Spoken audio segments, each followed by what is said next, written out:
Good day, everyone. Learn how to secure your Google account with two-step verification. It is very important and it is very, very good and recommended. So open your browser. You can do it on your phone as well as computer.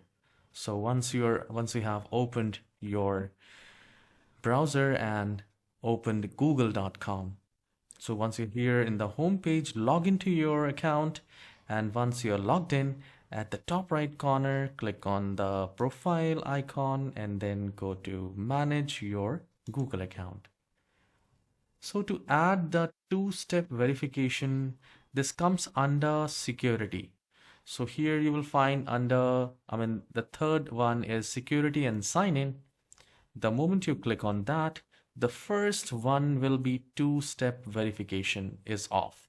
Now you can enable two-step verification on Gmail by just clicking on that, and it will ask you to enter the password, and it will ask you to enter the phone number, and then you can add it by confirming.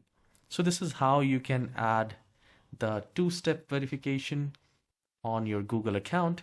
If you find this tutorial short and helpful, please don't forget to hit the like and subscribe. I'll see you in the next video. Have a wonderful day.